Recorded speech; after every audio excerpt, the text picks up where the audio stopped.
Abakunzi ba Tuza TV, abakunzi bacu mwe mutuye hirya no hino mudukurikira gatanu kuri gatanu ndabasuhuje mugira amahoro. Tuje mu kiganiro cy'imikino rero aho tugiye kuza cyane tugaruka ku gikombe cy'amahoro ikipe ya PFC yaragize gutya ifata ikipe ya Musanze iyihimba izina yitwa Itabinezero, ikipe yakubiswe mu by'ukuri nk'akana gatoya. Abakunzi ba APR ni muze tuganire kuri uyu mukino. Ariko kandi turananirwa ko muri Rayon Sport tuvuge uko rezita zazo zagenze hagati yayo n'ikipe byakinaga mu gikombe cy'amahoro. Ariko kandi ntabwo turi bujye kure cyane turananirwa kuri saga ya Rayon Sport yatumye idakora imyitozo byatewe n'iki abavandimwe turi kumwe baraza kutubwiramo ibyisumbuye ndetse nanjye ibyo nzi ndaza kubibabwira. Hanyuma se harakurikiraho iki nyuma y'uko byose bibaye amakipe yageze mu kimwe cya kane cy'igikombe cy'amahoro nayo yamenyekanye. Ese bimeze bite, bihagaze bite shampiyona ko iyi nshuro igitereko cyongera kwimukira mu karere ka Huye, Rayon Sport na Perezida impanuka zijyayo bimeze bite? Tubaye ikaze cyane, aya makuru nari yose tugiye kuyagaruka ariko ntabwo ari nyine ndi kubona mugenzi wanjye Sinokara. Umeze neza?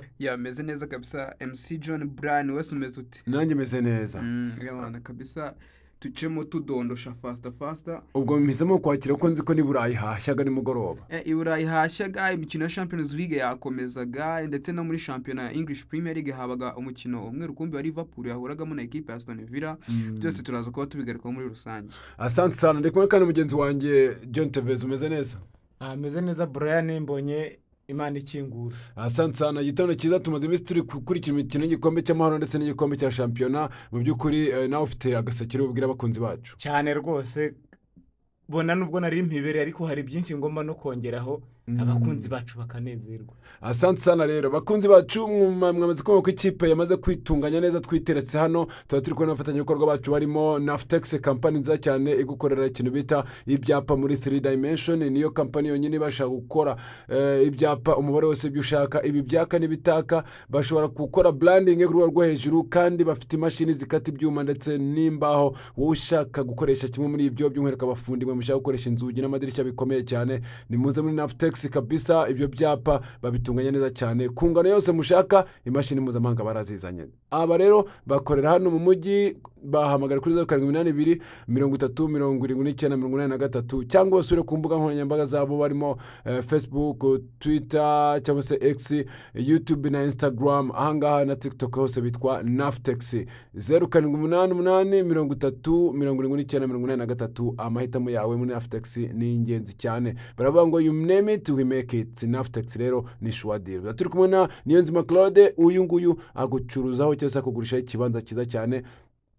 Inzu yo kugura niyo gukodesha bibaze Niyonzima Claude. Hana mu bice bya Masaka, Kicukiro, Gasabo na Nyarugenge ndetse mu bice bya Rwamagana na za Bugesera hose bari ibibanza byiza cyane kandi bidahenze. Wamusanga umwihariko we agufasha gukora imitation, ubundi akazi kose kagakorwa neza cyane. Muhamagare cyangwa mwandikire kuri 078 365 Abo ngabo tubashimira cyane rero. Ubundi tubaha ikaze namwe muze mwicare mwumve amakuru y'imikino mutakumva ahandi kuri Tuza TV. Niba wakora subscribe menya ko tubigushimira cyane, niba utarayikora kandi menya ko dukunda ariko ntabwo uratwereka neza cyane. Kora subscribe ubundi byiza byose tujye tubikugezaho gatanu kuri kagenzi kako. Tubaye ikaze mu makuru y'imikino. Amakuru y'imikino bavandimwe yarahatswe cyane n'igikombe cy'amahoro, nicyo cyari gishyushye. Imikino yo kwishyura ndabyibuka neza cyane. Imikino yagiye ibanza Rayon Sport yabanje kugira usitsinda hariya i Rubavu Sorry twari turiyo, itsinda ikipe ya Rutsiro ibitego 2-1. Hanyuma i Kigali hategerejwe umukino wa kabiri rero Rayon Sport iza gufata ikipe ya Rutsiro ikubita ibitego 2-0. Sino n'umukino wabonye gute mu ncamake? Yes, imikino no kuvanga wenda tumeze nkaho duhera imikino ruhande. Ni imikino yagiye ikurikirana uko yari ipanze, kuko nk'ikipe ya Bugesera niyo match yagombaga kubimburira izindi. Ikipe ya Bugesera murabizi neza ko umukino wa mbere byari ibitego 2-1. Umukino wo kwishyura byari ibitego 2-1 cy'Amagaju. Umukino wo kwishyura waje kurangira ekipe y'Amagaju isezereye ekipe ya Bugesera ku bitego 2-1 n'ubundi. Naho ekipe ya Mukura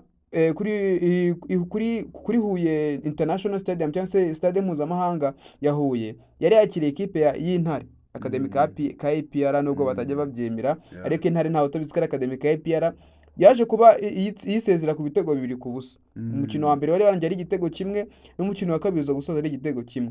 Urumva ko ekipe y'Intare ikabera ivuye mu gikombe cy'amahoro. Gasogi United umukino wayo waje kurangira ari igitego 1-1 ariko ku mukino ubanza yari yatsinze ibitego 2-0. bivuze iki? Bivuze ko ikipe ya Gasogi United yahise yikarifiya ku bitego 3-1 kuri aggregate ya 3-1 ikomeza muri yindi round. Umukino karundura ni umukino wa ekipe Rayon Sport ari nawo dutindaho, wabaga ku isaha y'isa 12 wahuzaga ekipe Rayon Sport na ekipe ya Rutsiro. Umukino ubanza yari ekipe Rayon Sport ijya i Rubavu yari yatsinzeho ibitego 2-0 kuri kimwe. Yatsinzeho ibitego 2-1 ngira ngo murabyibuka, ntabwo ari kera cyane. Ariko kuri ayo masaha ekipe ya Rutsiro yari yaje ubona ko yakaniye kabisa, ubona ko ari ekipe itaje kuregeza, ariyo mpamvu ekipe Rayon Sport yaje kuba yisezerera ku bitego 4-1 kuko kuri uwo mukino yaje kubitsinda ibitego 2-0 ekipe idakozemo. Bivuze ko ekipe ya Rayon Sport yahise yikarifiya round ikurikira ku bitego 4-1. Umukino wari mwiza, umukino wagaragayemo abakinnyi ba Rayon Sport bashyashya, umukino wagaragayemo performance nziza ku mpande zombi. Navuga ko ekipe Rayon Sport twabonye ni ekipe Rayon Sport buri mufana wese wa Rayon Sport yifuza kubona muri shampiyona, dore ko ubu ngubu ari nayo iyoboye urutonde rwa shampiyona. Nkeka ko Rayon Sport ikomereje uko imeze mu gikombe cy'amahoro, itsinda na Kovenka, wabona ko ari ekipe ishaka kuzatanga akazi muri no phase retour, dore ko ubu ngubu tuvuga ni ekipe ya mbere iyoboye ekipe ya kabiri n'amanota 3.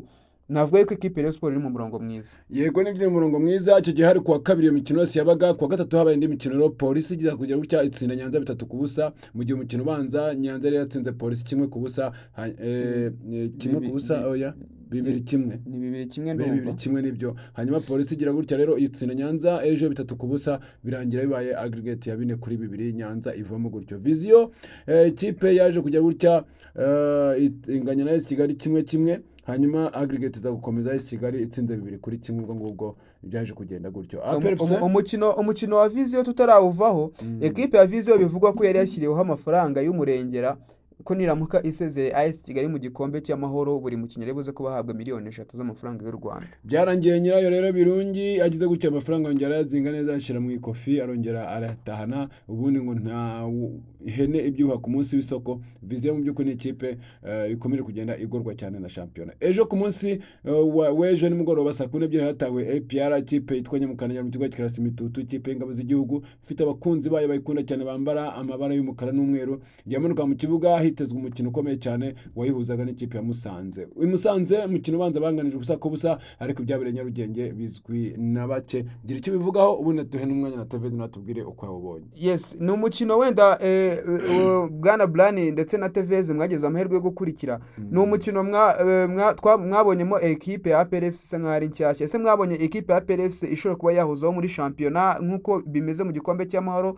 cyangwa nuko bahuye na ekipe iri ku rwego rwabo? Icya mbere ni umukino mu by'ukuri utavuga ko Musanze atari ku rwego rwa APR. Ni ikipe nziza, turabyuka muri shampiyona umunsi wa 16 ifungura Rwanda Premier League, ikipe ya Musanze yaje ingana na Rayon Sport Kigali. Abantu bose barikanga bavuga ati ikipe ya Musanze koko ihaganyije Rayon, yibuza amanota 3 koko. Hanyuma ibyo byose bikiba rero, ariko nyuma Musanze ntiyahozaho mu gikombe umunsi wa kabiri, umunsi wa 17 wa retour Musanze yaje wikikubitwa na Gorira igitego 1-0. Nk'uko byari byitezwe umunsi w'ejo APR agomba kongera guhura n'ikipe ya Musanze, banganije hariya kuri stade yabo kwa Musanze, bavuga ko ari mu ntabire rwose kandi nta muntu bishidikanyaho. Ejo rero Musanze yari yaje, abakunzi b'umupira w'amaguru biteze kuza kureba uko iri buze kwitwara. Ese niba aranganje na Sport mu gikombe cya shampiyona, ese yaza kugora APR? Ibyo byibazwa na buri muntu wese, umukunzi wa APR cyangwa umukunzi w'umupira w'amaguru, ariko navuga ko atari ko byagenze, kuko twaje kubona bitandukanye. Ko APR yaje ari ikipe y'ishanyarazi igenda ikubita itababarira mu by'ukuri, itsinda ibitego bigera kuri 4 byose ikipe ya Musanze 4-0. Tevez twari kumwe n'umukino twakurikiranye. Tevez ni umukino wabonye gute mu by'ukuri? APR yamaze gufata irange, urabona mu gikombe cy'amahoro yitwara gute? Ese muri shampiyona dore ko ishwana na Rayon Sport amanota 3 yonyine, ariko zombi zizajya mu majyepfo y'u Rwanda. Ni umukino mu by'ukuri wabonye gute APR na Musanze umunsi w'ejo? Reka mbanza nsuze abakunzi bacu. Mu by'ukuri iriya mace umuntu utarayibonye yarahombye. Azavuga iki se ku bijyanye na ruhago?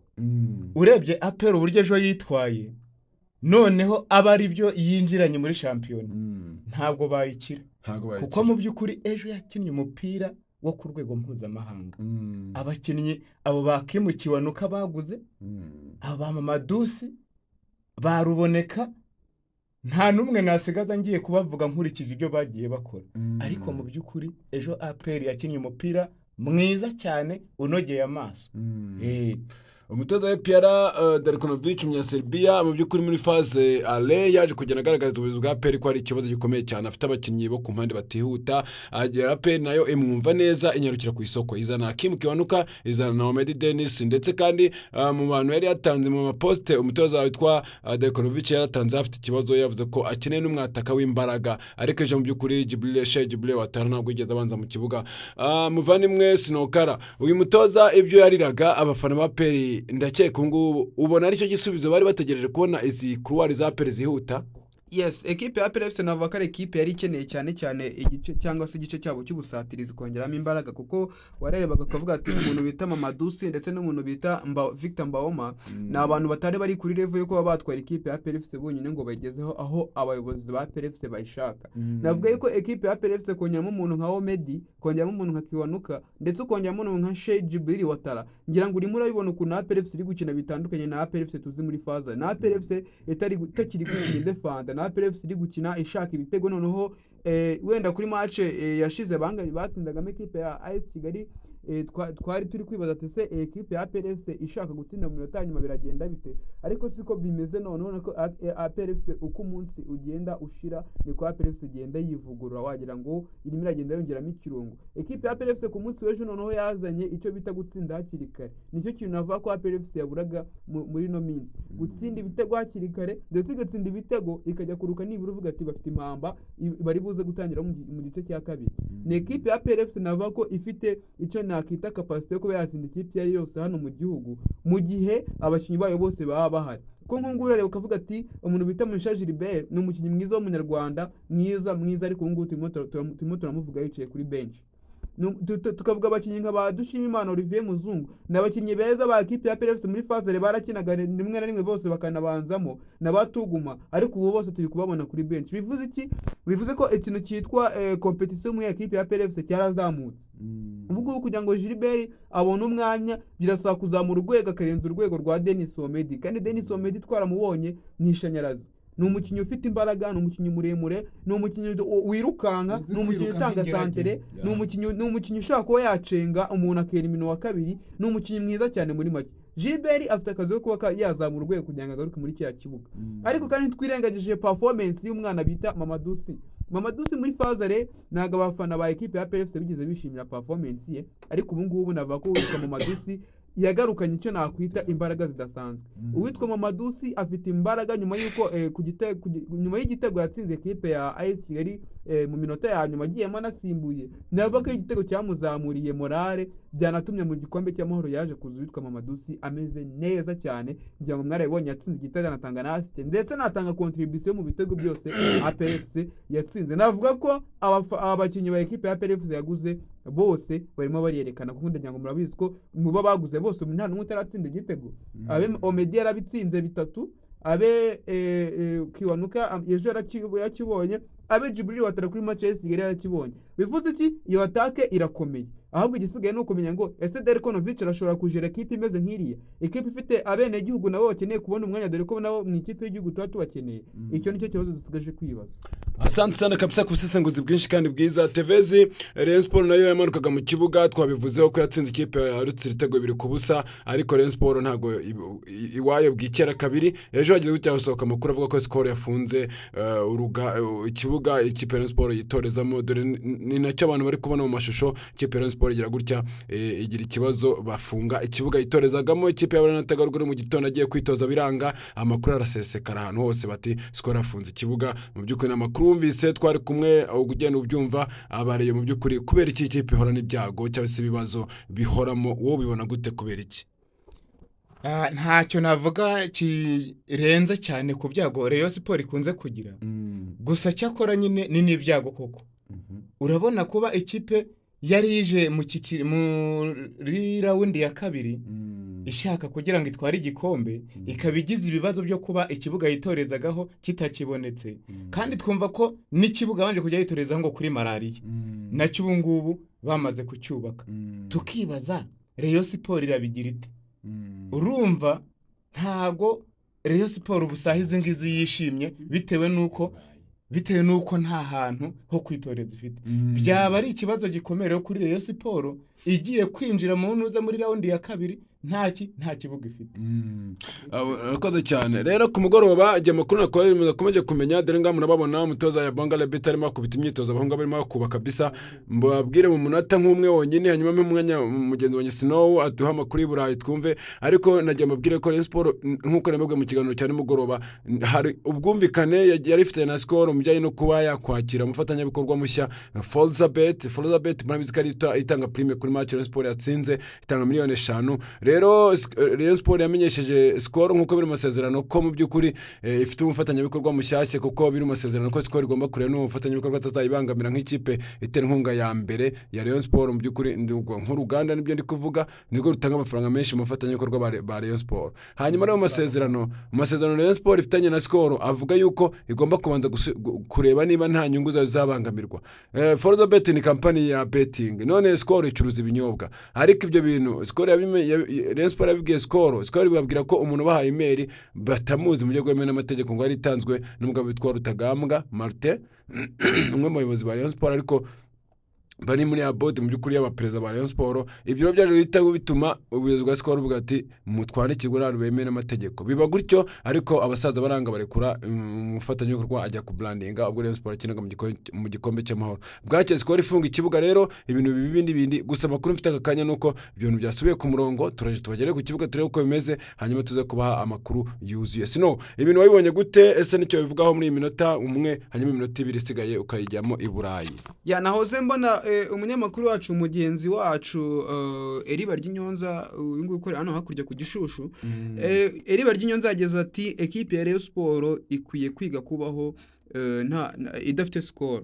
Equipe ya Rayon Sport ni equipe ikomeye, ariko birababaje kubona equipe ya Rayon Sport igera igihe habura iminsi 2 ngikine match itazi nimba izongera gukora imyitozo bitewe nuko ikibuga cyayo bagifunze. Ni ibintu bibabaje cyane. Equipe ese abantu benshi bakibaza se equipe uruganda rwa Skol rubaye ngombwa ko rutandukana na Rayon Sport yabifite izi solution zo kuba rwa kwitoza. Ni ibintu ubona ko bya bintu ushobora kwigisha abayobozi ikintu kinini nabo bwabo bakiga kwishakamo ibisubizo, ndetse bakaba banapanga uburyo bakubaka ikibuga cyabo, kuko veni ntago ari ikintu gihenze ku buryo batacyubaka equipe cyane ku ikipe ikomeye nka Rayon Sport. Navuga yuko rero equipe Rayon Sport biriya bintu byabaye igomba kubyigiramo isomo. Aha twambutse rero twerekeze ku mugane w'Iburayi. Imikino ya UEFA Champions League yarakomezaga. Equipe zarakinaga Champions League ku munsi wo kuwa kabiri yarakomezaga. Equipe ya AS yaje kubikurwamo na equipe ya Feyenoord kuri aggregate y'ibitego 2-1. Equipe ya AS iza kuba yeriminwa muri Champions League. Atalanta nayo yaje kubikurwamo na Club Brugge ku bitego 3-1. Equipe ya Bayern Munich iza kuba ikuramo Celtic ku bitego 3-2. Benfica na AS Monaco, equipe ya Benfica yarakomeje ku bitego 4-3. Nuko ko match zo kuwa kabiri zaje kuba zigenda. Ku munsi w'ejo habaye match zikomeye cyane. Equipe ya Aston Villa yaje muri Premier League yaje kuba ikuri inota rimwe kuri equipe ya Liverpool iri ku rutonde yoboye urutonde rwa champion muri Premier League. Ariko kandi habaga n'imikino ya Champions League. Ikipe ya Dortmund yaje kuba inganya Sporting ariko ikuramo kuko umukino wa mbere yari yayitsinze. Ikipe ya PSV Eindhoven yaje kubikuramo equipe ya Juventus. Ikipe ya Paris Saint-Germain na Braga itsinda ibitego 7 Brest ikuramo ku bitego 10-2. Equipe ya Real Madrid yaje kuba isezerera equipe ya Manchester City ku bitego 3-1, bivuze yuko ari ibitego 6-3 kuko umukino wa mbere byari ibitego 3-2. Navuga yuko bageze kuri round ya 16, bivuze yuko amakipe agomba kuba ashaka uburyo yakomeza akazamuka akagera kuri final. Iyi niyo mikino rero yabaye muri Champions League. Andi makuru y'Iburayi yose ukagenda kurikirana tuzagenda tuyabagezaho mu biganiro byacu. Njye Sinokala. Urakoze cyane Sinokala, dushimira abakunzi bacu twabanye kandi no batamenye ko barimo Naftex bakurikirane bakora planning neza cyane y'ibyapa ndetse n'ibindi byiza, ndetse na Niyonzima Claude. Mbashimire cyane Sino ndetse na Tevezi. Cyane turabashimiye. Murakoze cyane, share, like na comment, subscribe.